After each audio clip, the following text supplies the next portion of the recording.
Boom! Okay. Hello, hello, hello. Good evening, good afternoon. It's actually the morning for me right now. But, anyways, nonetheless, I am here today to rank the Danganronpa cases, or the chapters, whatever you want to say. I'm probably just gonna do the ones which actually have a case attached to them, so I'm not gonna do like the prologues and stuff because where would I put them? Actually, I'm gonna make a little extra tier just for like chapters and prologues. Uh, pro slash epilogue. Um, I've also got Raincode here. I'm gonna rank the Raincode cases, and I'm also going to talk right at the end, and I'll put this in the title, just so I don't forget. I'm also going to talk a little bit about Last Defense Academy, which is Spike Chunsoft's new game. So, the itinerary is we're going to rank the cases, give my general thoughts on the cases, and also the games as a whole. So, like, I'll talk a bit about my thoughts on Raincode as well. Then, I'm going to, at the end, just talk a little bit about Last Defense Academy, and kind of give my general thoughts on that so far. I haven't finished it, but I just kind of want to talk about it. So, in terms of how I'm ranking these cases, it's just how much I like them. The same with my character ranking. It literally will just come down to, do I like this case? Yes, no. Do I think it was good? Yada yada yada. I am gonna mostly be focusing on the actual murder plots, less so than the events surrounding the chapter, but I might still mention it, especially for the final cases where you kind of have to look at them as a whole. Just to give credit quickly, Akage and Joya made this tier list. I had to add the Raincode ones. I couldn't find a tier list that included Raincode. This also includes Ultra Despair. My knowledge on Ultra Despair is going to be very minimal though, because I don't know if I've mentioned this. I hate Ultra Despair. I think it's a terrible game. I think it is actually awful. I will do Ultra Despair after Danganronpa 2 though. I won't go 1, 2, V3, then Ultra Despair. I'll do 1, 2, Ultra Despair, V3, Raincode, and then I'll talk about Last Line. I'll probably put chapters, so you should hopefully, if I work out how to do chapters, it's a big step for me in terms of video production. But yeah, apart from that, I'm just gonna get right into it. So, in Danganronpa 1, the first one is obviously Welcome to Despair. Obviously, that is a prologue, so we're not gonna talk about it. But I think it's a solid enough prologue, you know? It introduces us to the ideas of the game pretty well. So the first actual chapter is To Survive. To Survive, to me, has, and I want to rank this as well eventually, has the exact same problem with the first case of Ace Attorney. It is the exact same problem that it, it works the first time, but then it never works again. To Survive works the first time you play it, and it's really good the first time you play it, but then every time you play it after, it's just the boring first case you want to be done and over with. And that's why, like, honestly, it goes like C. I'd even, like, make an argument for D tier. But it's like bottom of C. It's a solid case as an introduction, but once you've played the rest of the games, this case is very easy and very simple. Let's mention the fact that the killer's name is literally just written on the wall. And I understand that was very much a localization thing. Like the Leon writing on the wall works a lot better in Japanese, but it just kind of sucks that this case is so easy when it should be a great case. But yeah, if I can give this case anything, I do like the twist of Sayaka was going to be the murderer, but then Leon got her instead, which I think is a cool twist. But yeah, sorry, just taking a quick drink there. I got my Pepsi with me. Is it a bit early for Pepsi? Yes. Do I care? No, I need the energy. Number 2, Boy's Life of Despair. This is a weird fucking title for this chapter. Like, Boy's Life of Despair, okay. But this is a D tier case. It has so many issues. It borders on an F for me. The events surrounding the chapter. I barely remember what happens in chapter 2. All I remember that I actually somewhat like from this case is it introduces Genocide Jack, and I am a Genocide Jack fan till I die. I quite like Genocide Jack. Um, but the rest of this case sucks. There's obviously the whole stuff with Chihiro that I won't get into, but that's this case.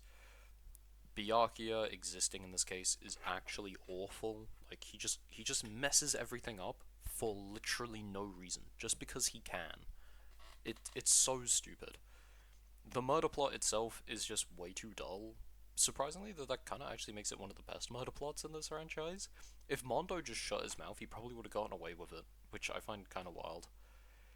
But there's just a lot I hate about this case. I think it sucks, but it has a couple redeeming features, so it stays out the F tier. Chapter 3, a next generation legend stand tall galactic hero.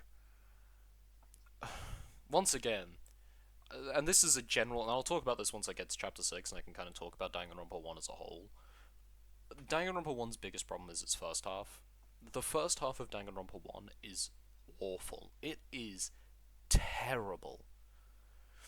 Like, there is so much wrong with the first half of Danganronpa 1, and chapter 3 is like a glaring issue. Once again, it rides this line so hard, but I'll leave it in D because it at least has like it has Robo Justice, and I love Robo Justice. He's so silly. It has Yasuhiro as one of the main stand-ins for this case, like one of the main characters in this case, which I love Yasuhiro, so natural bonus points there. And like, I don't know, Celeste's execution is pretty good at least, so it can have points for that. But I just this case, it would start the huge problem with the third case always has to be a double kill. It's just this case is way too obvious. Like, it's obviously Celeste. It's not even like called into doubt at all.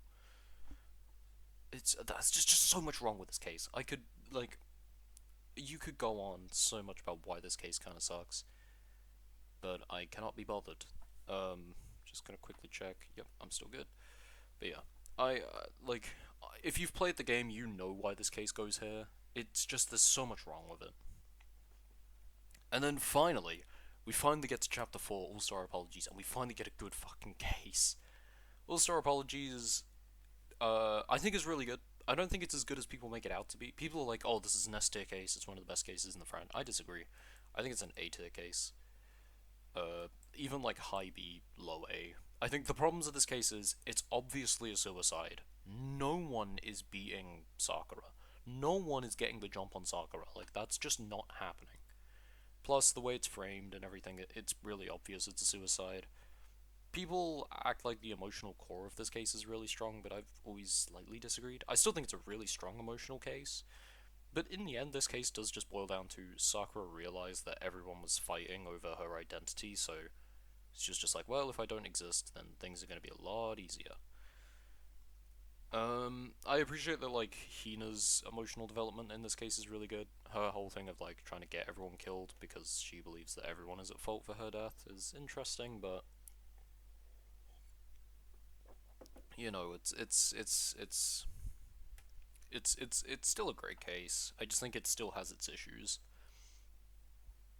Chapter 5, 100 Mile Dash. What's I can barely read it.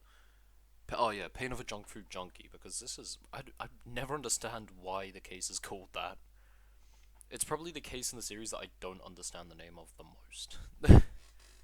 This case is like high beta.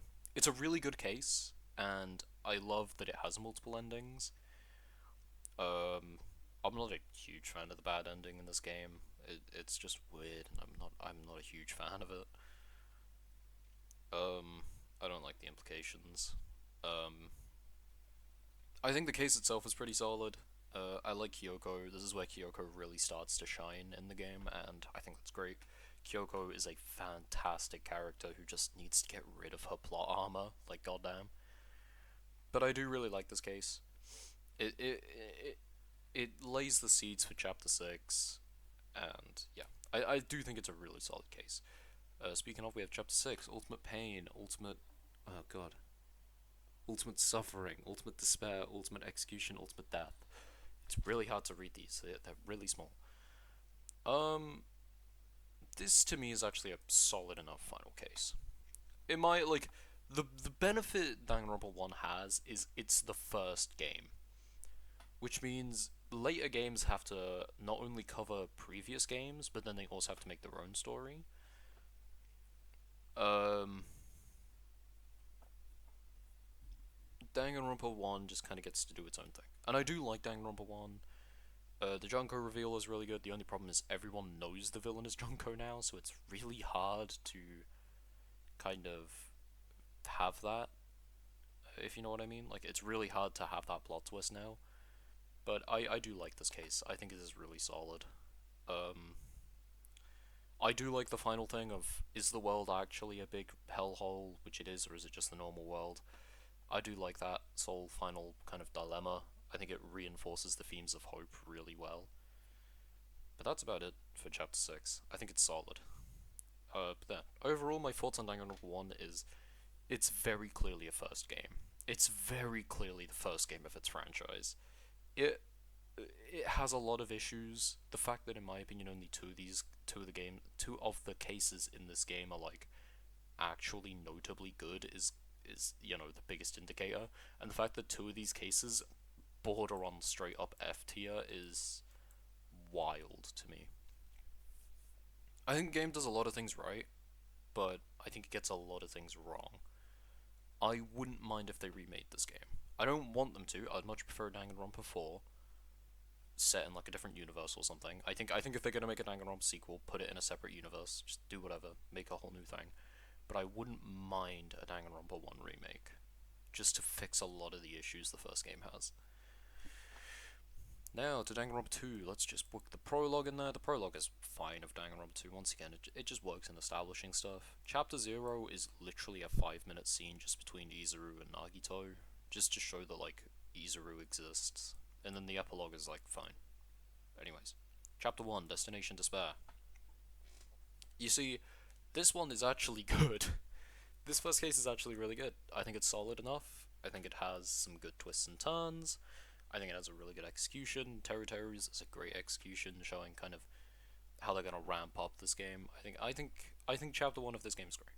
I think it does a lot of things right. It establishes Nagito straight off the bat as a kind of, I'll say interesting figure. Like, he's a figure of interest in this game, and I think it's good to establish that really early on.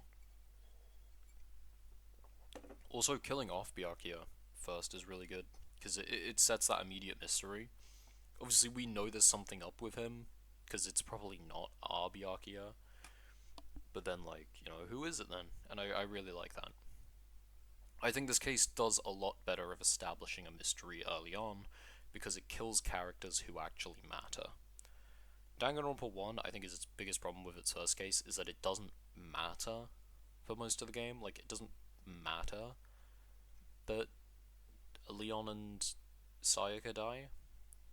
Destination Despair is a lot better because it kills off Byakuya, who is an actually somewhat interesting character, and it establishes Nagito as an interesting figure, which I think is a lot better. Chapter 2, Sea and Punishment, Sin and Coconuts. This is a C tier. I know a lot of people rank this case high because of its emotional core, but I cannot get over the fact that half of this case is spent trying to solve a motive that doesn't matter. Because the motive doesn't matter. Like, whether you like that or not, the motive of this case does not matter. It doesn't. It only exists to, like, be briefly mentioned in Danganronpa 3. But apart from that, I hate the motive of this game. It takes up way too much time. I wish that the motive was something else. I don't know, some people might disagree with me there, but in my opinion, it sucks. Because the actual murder plot itself is so simple. It's such a simple murder plot that it's kind of boring when you actually solve the case. And it becomes pretty obvious pretty quickly who did it. I don't like the whole, we pull, like, I'm a serial killer thing again, because, like, it's kind of tiring. We don't need a serial killer in every game. We can just have a group of people who are relatively normal. But yeah. Essentially, I have a lot of problems with this case, but I still think it has its strong suits. This case boosts on Fuyuhiko's character arc, which I think is great. Fuyuhiko is my favorite Danganronpa 2 character, so I do like his relevance in this case, especially when he isn't really present in Chapter 1. But yeah, I think this is a good case, and I think it works as a solid enough second case. Chapter 3, Trapped by the Ocean Scent. F tier. This case sucks. Why does it suck? Despair disease is stupid. It literally only exists so I think, well, it's Nagito or Mikan can give hints about the character's true identities. That's all this case exists for. Apart from that, it's a terrible murder plot that logically makes no sense. Mikan could not have done what she did in the time she had. It's a terrible execution on top of that. It is, like, Mikan's execution is straight up the worst in the series. It's not even close. The plot itself, I don't particularly like. I don't know, there's just so much I could say about this case. And like, the cherry to top it off, it's a double kill. Which, like, sucks, because the double kill cases are, like, all bad. They are all bad. And I think this case is the worst one of the three. I'm trying to think if Raincode's third case was. No, I don't think it was. No, because Chapter 1 in Raincode is like a multi-kill.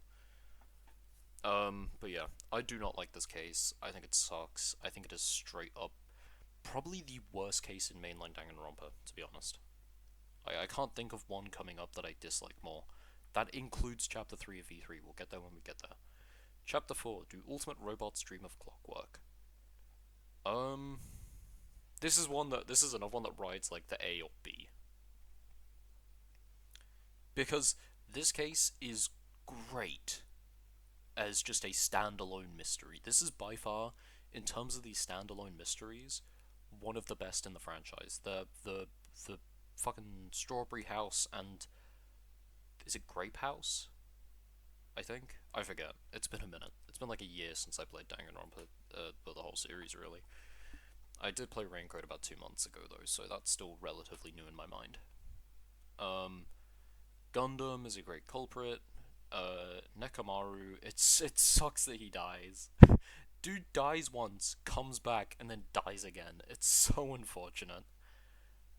But at least he'll come back as Minimaru, so you know. I think I'm gonna put it in A tier though. I think it is a great case. I think it's really relevant to the plot because this is when Nagito works out Hajime's identity. I think Hajime is told his identity in this case. It either happens like at the end of Chapter 4 or at the start of Chapter 5. I can't remember. But it's a really good case. I really like the name. Do Ultimate Robots Dream of Clockwork? Yeah. I think this case is really good.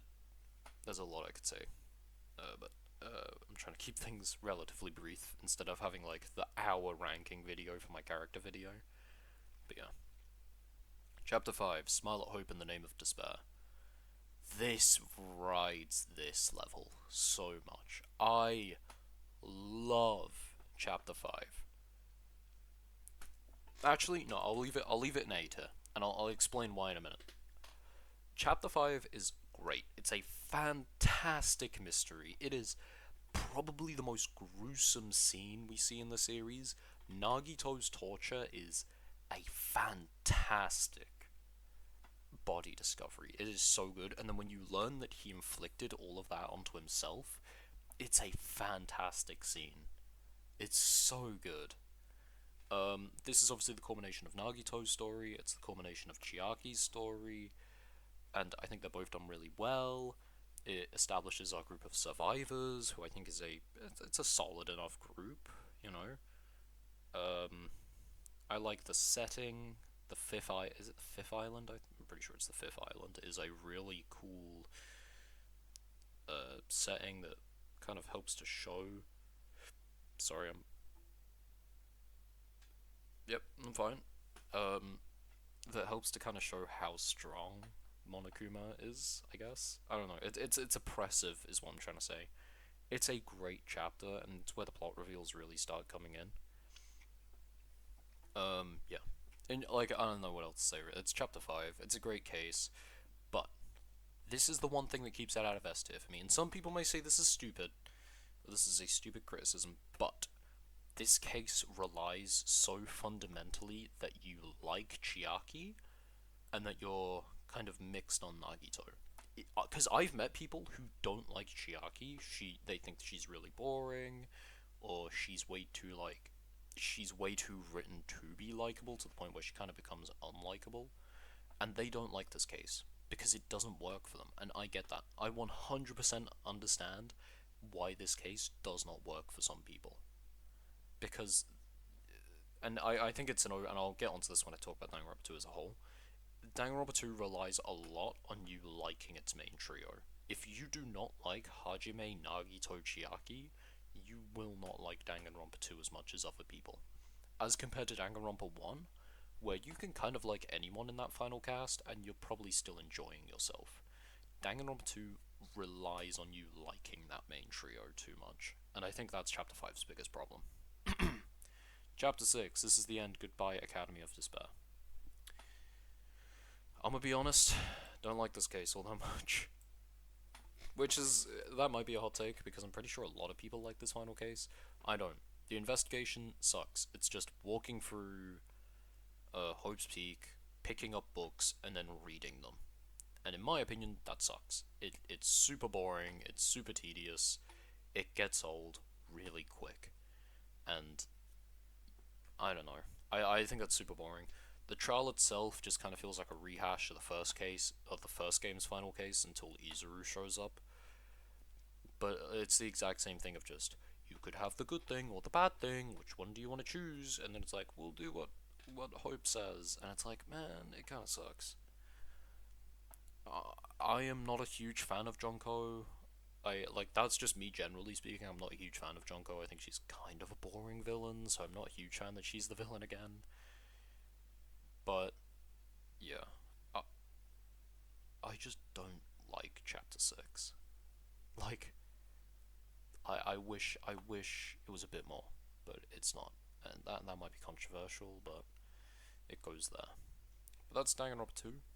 My overall thoughts on Danganronpa 2 is it's absolutely a step up from the first game. Like, you can visibly see that based on where the cases are. But I still think it has a lot of issues, notably of its cast. I actually might say that Danganronpa 2's cast is my least favorite. There's too many characters here, which I find annoying. The game relies too heavily on you liking its main trio, and I don't know. But like, to me, the Danganronpa 1 and 2 cast kind of on the same level. I love the V3 cast though. We'll get there when we get there. I do like the game though. Like, I happily understand if you call Danganronpa 2 your favorite game. The only one where I'll like kind of raise an eyebrow and kind of ask for a bit more is if you like Danganronpa 1 the most. Then I'll kind of be like, that's interesting. Tell me why.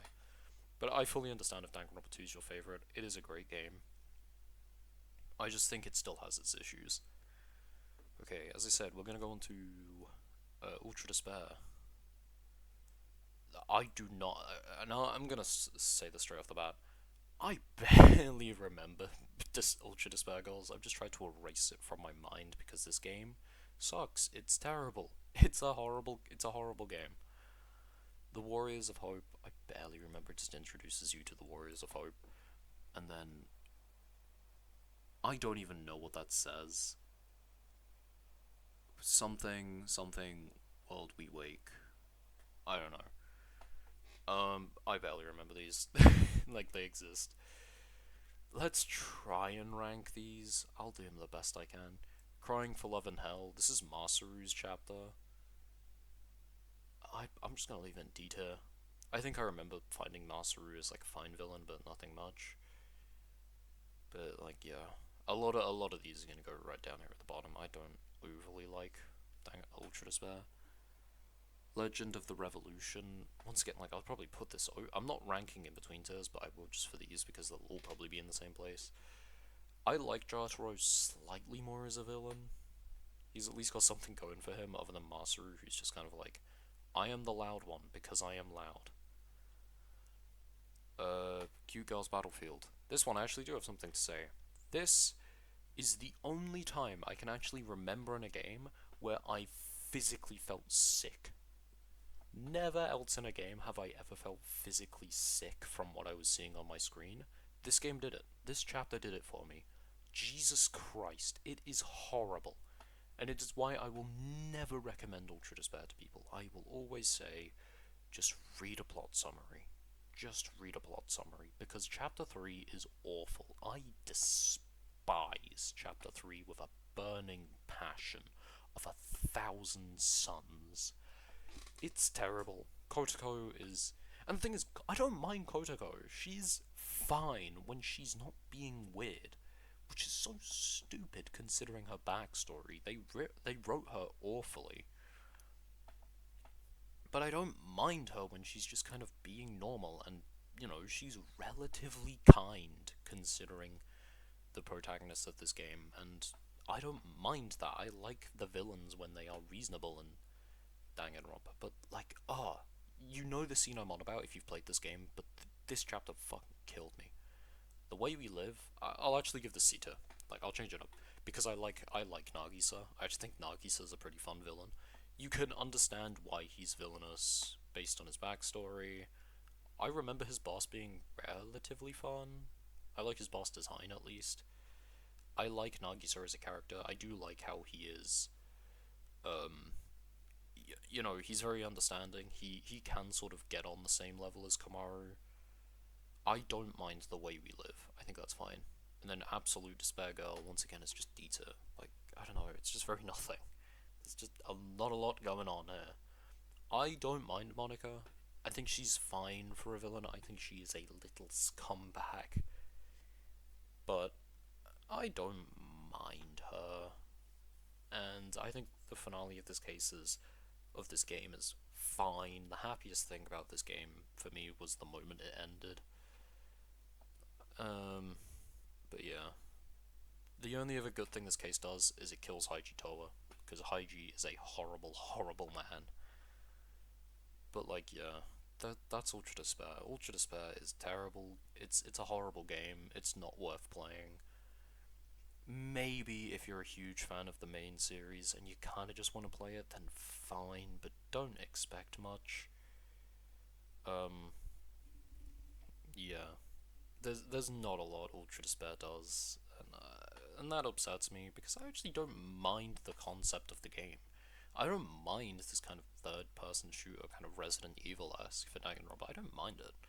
It's just that it sucks. It's not a good game, and it pisses me off that, like, on Steam, this game has, like, very positive reviews. Like, it's a shining example of me that Danganronpa fans overrate their content way too much. Like, brother, this game sucks. Why does this have a very positive rating on Steam? It should have mostly negative. I can understand maybe if you'd enjoy, like, some of the plot references and stuff, but, like, this game sucks. It does suck, whether you like it or not. But anyways, let's get on to V3. Spoiler not spoiler, V3 is my favourite Danganronpa game. I think it's a fantastic game. I think it does everything really well. And, yeah. I'm actually one of the few people who don't mind the ending, but we'll get there when we get there. The prologue and the epilogues are fine. The epilogue is literally like 5 minutes after the final chapter.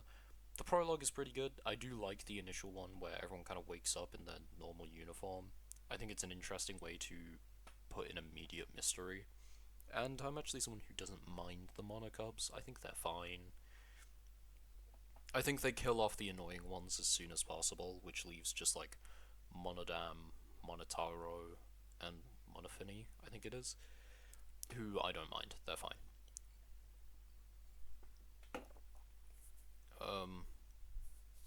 But yeah, like they're fine. They exist for their purpose. Our class trial, my class trial, or is it? I can't forget which one. It's either my class trial, our class trial, or our class trial, my class trial. This is the first Esther. This case is great, and I understand this case has its it has its haters, but I think those haters mostly come from the people who aren't happy we get to play as Kaede. In my opinion, it's a great twist. It's really good. I don't mind that we don't get to play as Kaede, but I understand if you wanted a female protagonist and you felt like this was finally the time, and then you got it taken away.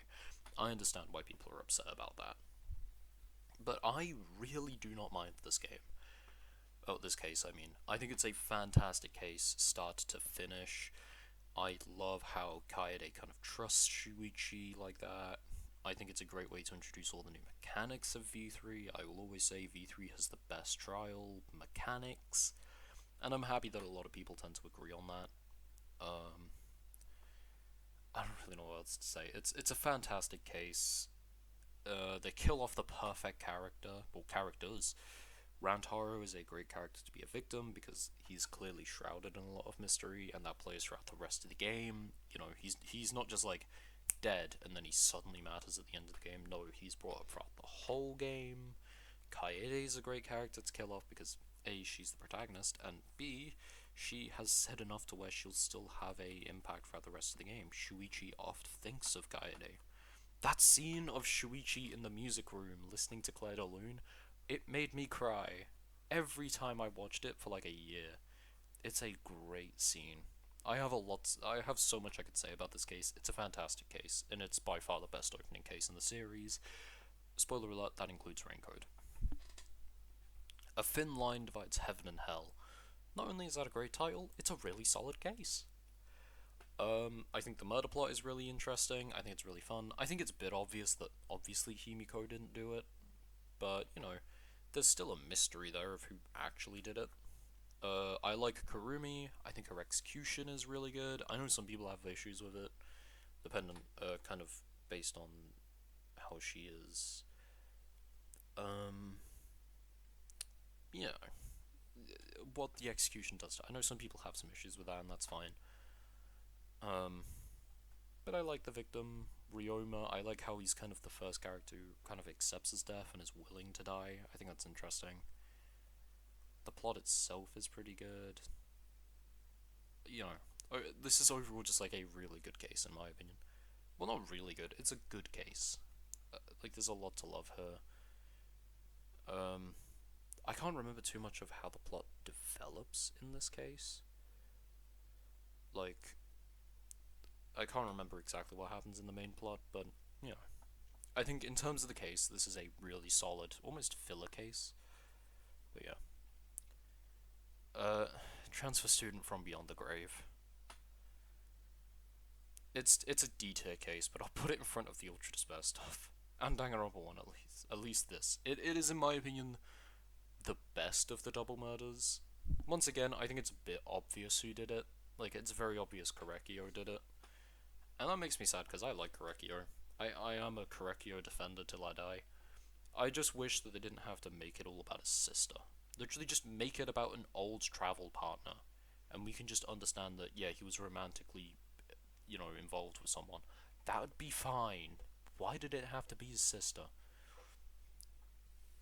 But there's a lot I like about this case. You know, there's still good stuff about it. I like the atmosphere. I think it's a really cool atmosphere. I personally think the Necronomicon is perfect for a motive, but I do appreciate how it isn't used. I see so many people go, oh, they should have used it to revive Kaede, and then we'll go back to playing Kaede. No. No. No. That would be terrible. Why would we do that? Like, I hate that suggestion so much. It's such a stupid suggestion. I know some people say Rantaro should have came back, and I can understand that. But like the people who say it should bring back Kaede, in my opinion, that is stupid. That is so dumb. But I do like this case overall. I think it is a well, no, I don't like this case. Sorry, I tripped my like. I think it's okay at best, but yeah, it does kind of suck. I get why people don't like this case, but I've played worse. Live and let the languid world live. This is an A tier case. Once again, though, very similar to Chapter 4 of the previous game, it's because the mystery of this case is really good. It still has some really good lore implications, but the reason this is here is because it's one of the better mysteries of the game. Miu is a really good victim. Once again, that whole thing of she was going to be a killer, but then she was the victim, I think is really good. I think the virtual world is a really good setting for that, and how she kind of manipulated it to be the perfect place to murder someone.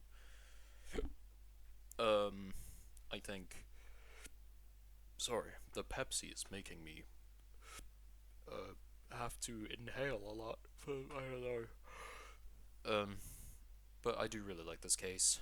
Kokichi being the little rat that he is, I think is just. it's so fitting for his character. There's a lot I love about this case. It's another one that I could go on and on and on about. Um, it's a great case, long story short.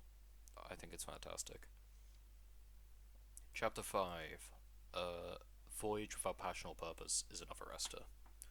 It's a great concept for a case. Not knowing who the victim is, and knowing that whoever the victim isn't is who the murderer is, I think is great. It's this constant back and forth of who is in the exile. Is it Kokichi or is it Kaito? I think it's relatively obvious that it's Kaito, but I still think it works for a good mystery because you still have to work out the why. In the end, Kokichi was the one who had the upper hand in the situation. Why would he willingly let himself die? I think it's a great mystery in that sense, because even if you work out that it's Kaito in the exile pretty fast, there's still a mystery to solve. I think the press is a really good murder weapon. I think it's really intimidating in the room. It's really oppressive. The story surrounding this case is great. The way Kokichi kind of takes control of everything, and originally you think it's because, oh, he's the mastermind, or oh, he's just an antagonist, but then it's kind of revealed that no, Kokichi is he's kind of great. He's a really good character who wanted to try and defeat the game from the inside. I think there's a lot to love about this case. And once again, it kind of lays the seeds for Chapter 6, which we'll talk about in a second. But there's so much I could say about this case. It's probably the emotional core of this game. It's the case with the most emotion in it, apart from the first chapter. Ooh, sorry. The execution is great. It's arguably the best execution in the series, in my opinion. The way it fails, and Kaito dies in space, and his smile. There's so much to love about this case, and yeah, I think this case is fantastic. I wish we got more cases like this, which have really creative concepts. And then finally, goodbye Danganronpa. I'm actually putting this in the Zeta. Hot take. I actually think this case is good. I think it has a very good feel. I know a lot of people complain about the trial's length. I disagree. I think for a final case of the franchise, I think it's really good that it's a nice long case. You know, this case is like 3.5 hours to 4 hours long. But I think that's really good. I actually don't mind cases that drag on, because it truly does feel like a boss fight where you're having to use everything in your disposal to beat whatever enemy it is. I don't mind Smoogie as a villain. I know some people find it kind of just like Junko, but not. I actually don't mind it. I like her constant swapping between all the characters in the series. I don't mind that everything is fictional plot reveal. I think it kind of it works as a really good commentary on us the player. You know, it's a direct insult to us the player, and I like that. But I understand why a lot of people don't like this ending. And I'm not someone who's like, if you don't like this ending, you're bad at reading. I'm just like, I get it if you don't like this. The angle this ending takes isn't for everyone, but I do really like it. I love Shuichi in this chapter. He is actually fantastic. It's why I'll always say Shuichi is the best protagonist, because he works independent of the player. I kind of feel like too often that Makoto and Hajime kind of just become a robot for the player to control themselves through. Shuichi feels like a separate entity that we also play as, if that makes sense. And I think that this case shows it off best for him. But I really like this case. I love the way it ends. I love the survivors. The fact there's only 3 survivors is a little insane. But yeah, I actually don't mind this case. Overall though, V3 is in my opinion the best game in the franchise. I think it is fantastic from every aspect. I think it has the best cast, I think it has the best gameplay, I think it has a really solid setting, maybe not the best setting, but a really solid setting. I think it has a really solid story. I know a lot of people think the story kind of gets too big, but I disagree. I think it's a really good story. Yeah. I have a lot to say about V3, but once again, I'm trying to keep things short. I don't know how long I've been going for. But yeah. I really like V3.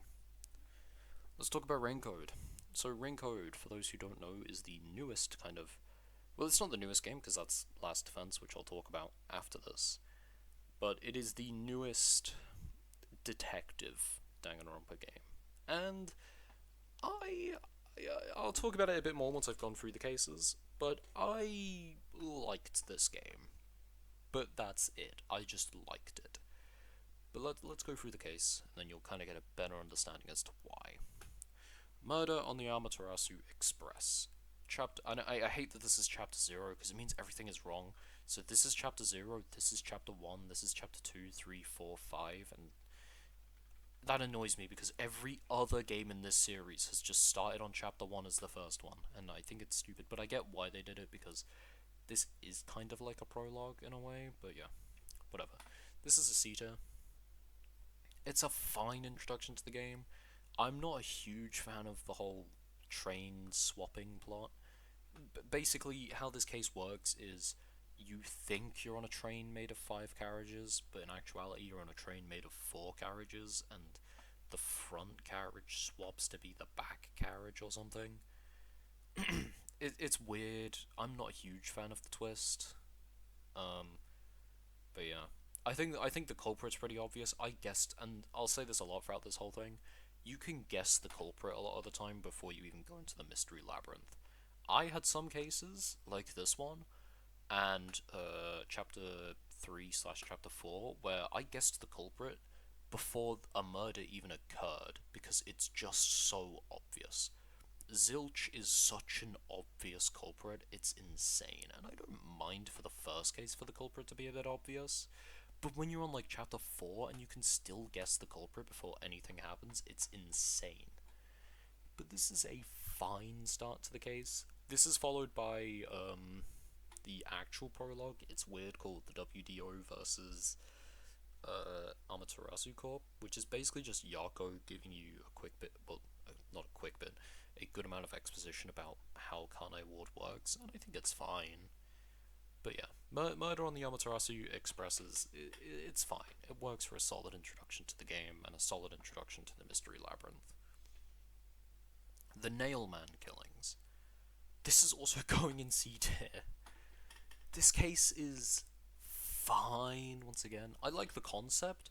Having to solve 4 murders is really good, and each of those murders being an individual case. Obviously, Murder on the Amaterasu Express, 4 people die, but it's all the same case.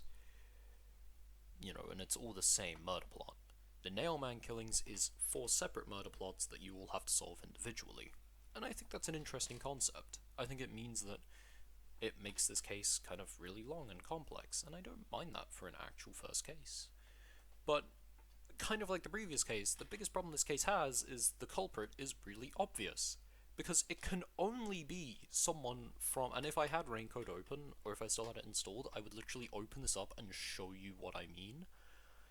This case, the problem is it's way too easy to tell who the culprit is. Basically, in the game you have like a characters section where you can look through the characters, and on the page for the Nailman killings, there is only 6 characters. One of them is the little boy who introduces you to the Nailman killings. One of them is the guy the police have arrested, where it's obviously not gonna be him. And then the other 4 characters are the church people. So it's obvious the culprit is one of the church people.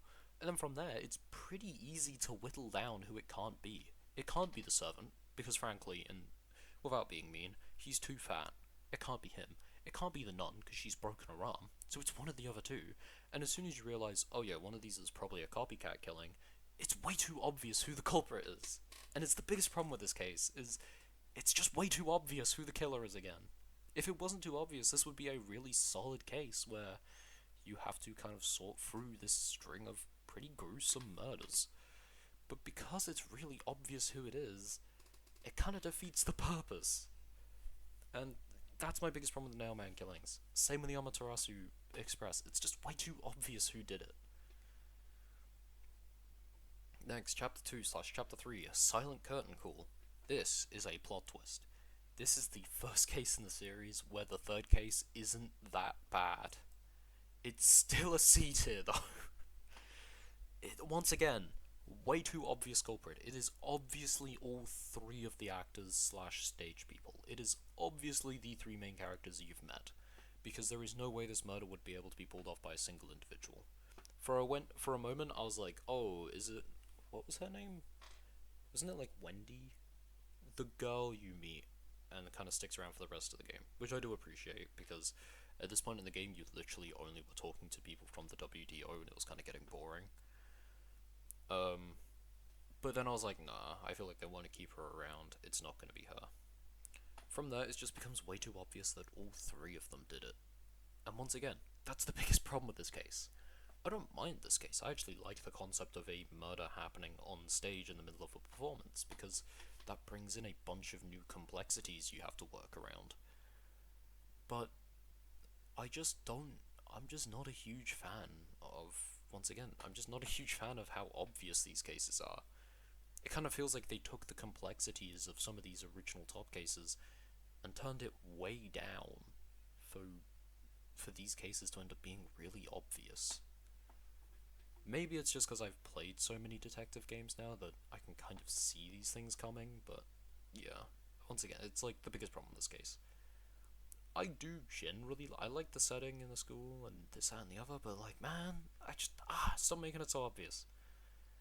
Next, not a detective. I believe this case is no longer a detective. Yeah. I like the setup for this case, but once again, this is, I think I'm gonna call this a detail. And it's because it's chapter 4, and I can still guess who the murderer. I literally guessed who the murderer was before anything even happened. So basically, in this case, Yuma. So, like, in the previous case, the detective agency is, like, blown up because Amaterasu Corp is like, oh my god, these detectives keep showing up our police and showing up to keep arresting the wrong people. You know, we're gonna blow up their facility. So Yuma just kind of ends up walking around for a bit and eventually gets kind of drafted into this rebel group. And literally, as soon as I met the rebel group, I was like, okay, one of these people is gonna die, and this is our list of suspects. And then from there, you can literally work out who is the culprit just based on their talents. So each member of the rebel group has like a specific talent. So there's the leader guy, who I forgot the name of. He becomes the victim, whatever. And then the other four are like the suspects. And then from there, it's just super easy to work out who the culprit probably is. So there's like the gun lady, right? Okay, it makes sense why she's there, right? She's in the rebel group because of course they would want weapons. That adds up. There's the finances guy, who, first of all, he gives an alibi straight away, so you don't even have to worry about him. But then, like, okay, yeah, finances in a rebel group, that makes sense. Plus, the dude's like 60. He's not committing some big, complicated murder plot. Okay. Then there's Savan, the techie guy, who's voiced by Kokichi. I forget the dude's name, but it's that voice actor. And like, yeah, it makes sense why he's there, because, you know, in a rebel group in a very technologically based city, you would want someone who's good with technology. Okay. And then there's the last dude, who's good at swimming. That's it. That's his talent. He's just good at swimming. And as soon as I read that, I was like, okay, so it must be him. Because it makes no sense. Why is there just a swimmer in this rebel group? And then as soon as like the flooding happens in the commercial district, I was like, okay, yeah, that sets it. It's absolutely him. And I was right, because it's so obvious. This case suffers from it the worst. It's just such an obvious culprit. The case itself is just weird. Like, it's just a very peculiar case. It relies a lot on basically giving you no evidence in the overworld and then giving you all the evidence in the mystery labyrinth. Like, working out that there was a sewer grate underneath the explosion rubble is like so stupid, because you wouldn't be able to work that out in the real world. You only work that out once you're in the mystery labyrinth, and once that's revealed, it's basically telling you who the killer is. And then like there's this whole side plot of robbing banks, like robbing safes after the murder, and it's just all really peculiar. This case is trying to do like 70 things at once, and I just don't jive with it. It's a very weird case. I'm not a huge fan. Finally, though, finally, the Imperfect Insider is, I would say, an A tier case. I think it is a pretty solid case. It goes up there with these like single puzzle cases where like there's a really solid mystery and you basically spend the whole case working out that specific mystery, and oh my god, it was great. The biggest problem I have with this case is the first half of this case is honestly the most miserable I've ever been in any of these games, but once the murder actually occurs, it gets interesting. A general problem I have with this case is the characters can just never get a win. Like, Yuma solves the murder and then he's immediately berated by the police. Yuma solves another murder and then he's immediately berated by the police. Yuma solves another murder and then he's immediately berated by the police. And it just gets so tiring after a while. And the first half of this case is essentially just Yuma getting berated by the police. And I hate it. I hate it. It's so miserable. I actually remember just quitting the game for a minute when I started this case. Luckily enough, the actual case itself is really good. I really like the victim. He's really interesting. This scientist who's kind of shot himself away. We don't know why. He just doesn't really talk to anyone, and I think that's really good.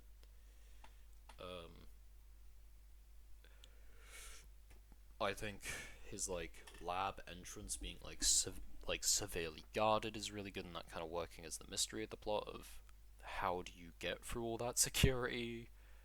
And then the reveal that Yako is the culprit is really good.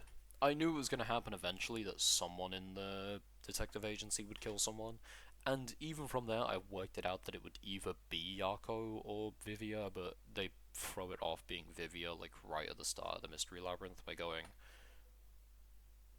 oh yeah, you wouldn't be able to use whatever it's called, his ability. It's just it's a great case in terms of the mystery. It's just sucky in terms of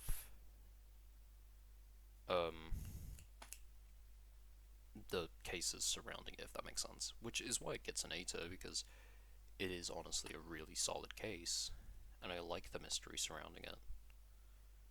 And I love when you make that plot reveal of Yako willingly killed himself for this murder. I think that's great, but yeah, I think there's just a lot that this case kind of fumbles on, and it means it rides this line for me. But I'll leave it in A tier just to give Raincode a win. And then finally, And Then I Was Gone, which I'll put in B tier. I do like And Then I Was Gone. I think it works as a solid wrap up. I think Makoto Kagutsuchi is a great villain. He's a really good villain. I never knew with him. I knew that he'd probably become an antagonist later on, but I never knew why he'd become an antagonist. But I think he is a really good villain. I think he's really charismatic. I think he's really unnerving personally. You just never know with Makoto. But I really do like him. Just 1 minute. Okay. Oh my, I've just seen how long I've been recording. Hopefully that works fine. I don't fully know how to use OBS, but sorry, someone just quickly stopped by my house, so I had to quickly go say hi to them. That's probably why I was talking a bit quieter, and I sounded a bit more broken when I was talking about that case. But yeah, I do really like The Imperfect Insider. I wish the case surrounding the actual murder was a bit better. Yeah, actually, yeah, I was on, And Then I Was Gone. I do really like And Then I Was Gone. I like Makoto. I did work out Kanai Ward's secret and the Great Global Mystery really quickly. I wish it was kind of slow. I wish you literally didn't go to a meat processing plant. I wish they were a bit more subtle with it. I do think the biggest weakness this case has is that it it is a big walking simulator and just finding information. But I like the Mystery Labyrinth. I relatively like the ending. I'm not a huge fan of having the emergency exit. I kind of wish Yuma would die almost, and that being the whole thing of the game is his final mystery he doesn't even know the result of. and that he just kind of has to hope that Kane Ward makes the right decisions. I'm not a huge fan of that. But yeah, I do like the mystery though. How the blank week was everyone was like literally killed and then turned into homunculus. I think it is so. I think it's such a cool plot twist. I think it's wild. You know, I worked it out relatively quickly, but yeah. Yuma being number one, I didn't see coming. I'll give the game that. I actually didn't see that coming. I only realized it when it was basically asking you the question of who actually is number one. So I'll give the game that. It did have one mystery I genuinely didn't see coming. Um, but yeah, I actually like this ending. I do think it is unironically the best ending Spike Chunsoft have ever done. Oh, let me put it back in full screen. There we go. And I like the title. And Then I Was Gone, I think it's a cool title. But yeah, Raincode as a whole is fine. I wouldn't overly recommend it, but it's not like a bad game. It's just there's a lot of things I wish were done differently. I would recommend it if you like Danganronpa. It has the same sort of comedy, it's the same sort of writing, similar mysteries. Mystery labyrinths are essentially just trials, but in a different format. Um, and I think they're fine. I think they still have issues like the the the something death match. I forget what it's called. The main like kind of trial bit where you have that like you have to like dodge the statements and then slash the right things with the right evidence. I like that concept. It's just that they're way too easy. I wish there was like some. I wish there was some mods where you actually have to like dodge around really well. But yeah. The game has like side quests as well. I literally only did the side quests for the first chapter and then none of them because you don't even need to do them. Because you will never be in a point where you're like, oh, I need to upgrade my character. Like, no. You get more than enough points from the actual trials, well, the actual cases to keep yourself upgraded. I'm kind of mixed on the cast of the game. I think a lot of them are just. I think a lot of them are just kind of boring. The villains are very nothing. Yomi Hellsmile is such a nothing character in my opinion, despite like they want you to think he's really cool, but then like he's super boring really. Yuma, I actually do like his protagonist. I think Yuma's pretty fun. Shinigami is fine. A bit too fan servicey in my opinion. Like I wish she wasn't as fan servicey. The the WDO themselves, like the detectives you work with, are fine. Fubuki is just a copy of Sonya though. That is wild. They literally just took Sonya and then they put her in a new body. That's insane. She's literally the same character. Vivia is also another one where I'm kind of mixed on them. Vivia is clearly meant to be the like kind of Nagito of the game, like this mysterious character that you're not really sure about. But he just doesn't get enough presence in the first four cases to really care about him that much when he actually matters. I wish he was built up a bit better. But like the game overall is fine. I do know there's like DLC cases, but they're all really short from what I understand. I only played one of them, and that was Yako's one about him and his wife, and I thought that was interesting. That was really sweet. But that's because I love Yako. I think he's great. He's probably my favorite character from the game. I was relatively sad to see him go because I really liked him. But there was nothing in Raincode that I got particularly emotional over. There was nothing in Raincode that I got particularly excited over. It was just fine. I'd recommend it, but not like a lot. But yeah, that rounds up the ranking. This is my ranking. The top cases are these two cases from V3. The bottom is this is Chapter 3 from Danganronpa 2 and Chapter 3 from fucking Ultra Despair. But yeah, as I said at the start, I do want to very quickly talk about Last Defense Academy, because you can't really rank them, but I want to talk a little bit about what I've played so far. So I haven't finished the game. I think I'm on about day 60 to like 64. I'm just after where spoilers here, when I think her name is Moko, like the wrestler girl, finally shows back up. I'm just after that. And Ima and Kako, I think her name is, have awakened. I say awakened, but like just using their powers now.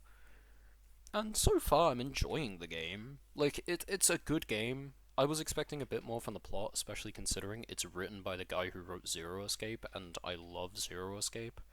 I want to rank Zero Escape sometime, but I don't really know what to rank. It's just like the characters, but there's not even that many Zero Escape characters.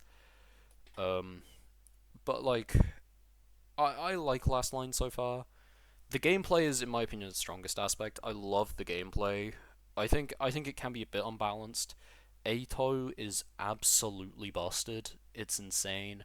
The fact that he can sometimes never be exhausted and can buff himself and then do like 5 damage consistently every single turn is insane. If you can get 4 turns and you can get him to do 5 damage, you can literally walk up to the commander and do 20 damage in one turn and then use some like specials from other characters, and you can kill some commanders in one turn. It's insane. Um, and I don't even think there's like a difficulty setting in the game. I might be wrong. I might just like forget. But yeah, I like the gameplay, but I just think some characters are a bit too busted. But then there are some characters like Darumi, who, in my opinion, are just like way too weak. Speaking of Darumi, god damn, I wish she would just. And I'll talk about the cast as a whole now. I hate how much Darumi brings up the idea of killing games. We get it, Spike Chunsoft. You are the people who made Danganronpa. You do not need to have her say killing game literally every other line. I don't mind characters who have reoccurring jokes. I don't mind Kibo's robophobia jokes. I don't mind Anji's mentions of a tour. But Jesus Christ, can Dorumi stop talking about hosting a killing game? It's really boring. Um, what other characters? I'm very mixed on the cast in general. There are some characters I really like. Aito I really like. Takamura I really like. I think his name is Takamura. The biker guy. I really like him. I really like. Who else do I like? The girl with the car. I forget her name. The girl with the car. I like her. Um, that honestly might be it, just off the top of my head. Those are the characters I really like. A lot of the others I'm just kind of mixed on. Like, some I hate. I don't like Gaku. I liked Gaku at first, but then it turns out he's just kind of like he's kind of perverted. And I was like, ugh. I'm not a huge fan of that. I'm not a fan of Yima. Like, it's so hard to tell. Are they trying to do like a Kokichi with him, where he's kind of just this little scoundrel who is kind of silently plotting in the background? I'm still convinced he's a secret villain of the game. I'm convinced he's like Ace from Zero Escape, where like he's secretly the villain, but you know, whatever. Um, I'm not a huge fan of the Tomato Head girl. I think she just needs to shut the fuck up, or just someone take off her mask permanently. Because like I hate characters.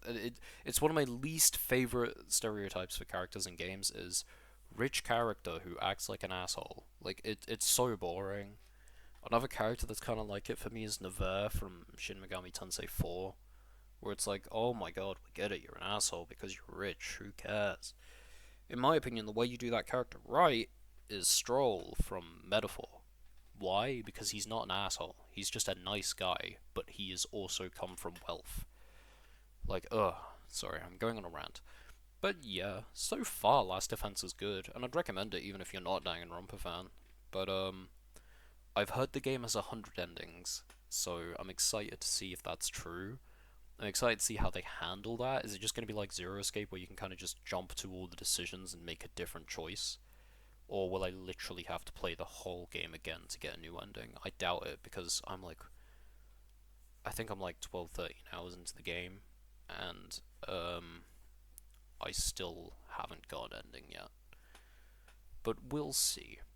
But that's about it. That's about all I have to say about these cases. Uh, I didn't mean for this video to drag on, but I believe it's actually over an hour. Let me check. Yep, it's over an hour.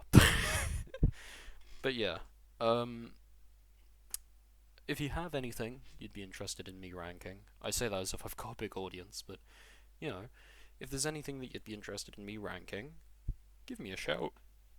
I'll consider it. I'll probably do it, to be fair. But yeah, and if you want me to go a bit deeper on anything, explain anything in specific, I'll happily do so. But yeah, sorry, I'm just looking at this now. Jesus Christ, there was only a small collection of cases which I actually think are good. Most of these I think kind of suck. Well, no, like to me, like C tier is like it's fine, but like most of these, like there's only like what is that, like 10, 11 that I think are actually good. But yeah. Anyways, thank you for checking me out. I hope you have a good day. Goodbye.